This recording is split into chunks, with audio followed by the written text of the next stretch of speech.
It's the day after Election Day, and a whole bunch of people are still counting. My name is Aaron Sanderford. I'm here with you on Omaha.com to recap a little bit of what happened last night and what you can expect in the coming days. Right now, the big thing anybody's talking about in the Omaha area is how the 2nd District went for Joe Biden. Democrat, the former vice president, actually won the 2nd District by quite a few votes, a lot larger margin than many expected, even though the polls had said that Biden was leading pretty much throughout the race in that last stretch. The one thing that jumped out was the margin between Biden's share of the vote and House Democrat Kara Eastman's share of the vote. There was a pretty large gap, and there's a reason why Don Bacon was able to sail to victory in the House, in his House race with Eastman, and why Biden held on. That's because of a number of Biden-Bacon voters, which my colleague Joe Morton is actually exploring in a story that you'll read soon on Omaha.com. Another big deal to look at is that House race. One of the big questions being asked around politics locally is what happened there. Kara Eastman lost by about a little less than 4 percentage points right now. There are some provisional ballots and some early votes that were voted on the last day in Douglas County that'll bring that margin closer. She might even, her final losing margin might be close to what she had in 2018 when she lost by about a little less than 2 percentage points. But there's probably no way for her to climb at this point out of that hole. The question that's being asked is, she ran again this time, but had a lot more resources, the backing of the Democratic Congressional Campaign Committee.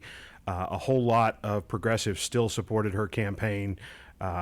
And even with a fairly even race with a popular incumbent in Bacon, she just didn't change the final score. And in politics, a little bit like life, you only get 1 or 2 shots, and then people move on. So it'll be really interesting to watch whether or not the postmortem finds some problems in what happened this time and why the numbers didn't move, even though there was a whole lot more money in that race. I don't think anybody in Nebraska was able to go 2 clicks without seeing an ad for either Bacon or Eastman. One of the things most people that I talked to who follow politics closely was saying was the pandemic actually may have hurt Eastman because of the way her campaign reacted to it. Bacon's campaign pulled back from doing in-person door knocking in March, and I think they came back. I'd have to look again. I think they came back in June, but Eastman's campaign kept things virtual, kept things more phone and social media, and a whole lot of people who follow politics say the door knocking is a key point in when you're trying to get out your vote, and it was clear this time that the Republicans in Bacon had that going for them. On the Senate side, Ben Sasse, you know, I give the senator a hard time from time to time for talking a lot about the president, whether it's positive or negative, and often as a criticism of the president.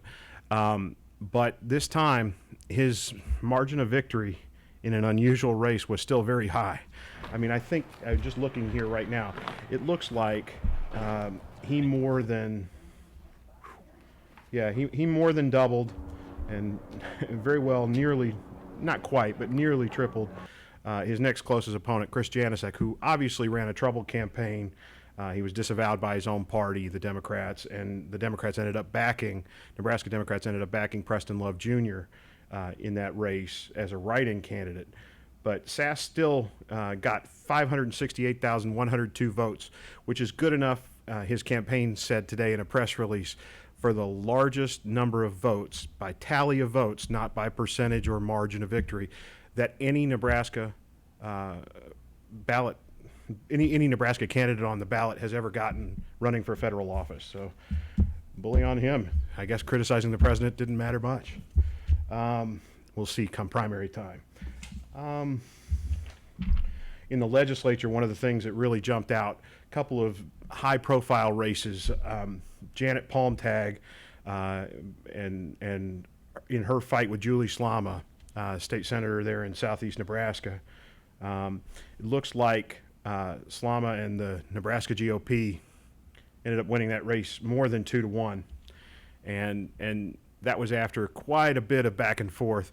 about whether or not the GOP should be taking sides in a GOP versus GOP race. The legislature is officially nonpartisan, but that was an unusual case where Governor Pete Ricketts and his political consultants lined up with Slama, who he appointed, and former Governor Dave Heineman and Representative Jeff Fortenberry and a bunch of others lined up with Palm Tag, former GOP activists. So that was interesting.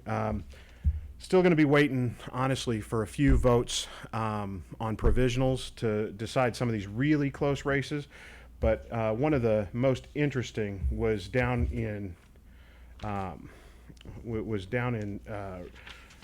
Millard with Tim Royers and Rich Pauls. A Nebraska Teacher of the Year, Tim Royers, mounted a pretty good campaign, but City Councilman Rich Pauls ended up pulling that out. There's a couple of others. There was a Democrat by the name of Jen Day who beat State Senator LaGrome, or at least appears to be leading unless they find some more votes under the couch cushions. That was a big win. But by and large, it looked like a good day for Republicans everywhere but the presidency. They picked up a couple of legislative seats. The House races for both Kate Bowles versus Fortenberry and Adrian Smith versus whomever he was running against. It looked pretty much like Republicans had a good day, and Democrats, they'll have to rally around that single electoral vote in Omaha. Hope you'll follow the rest of our coverage on omaha.com. My name is Aaron Sanderford, and thanks for watching.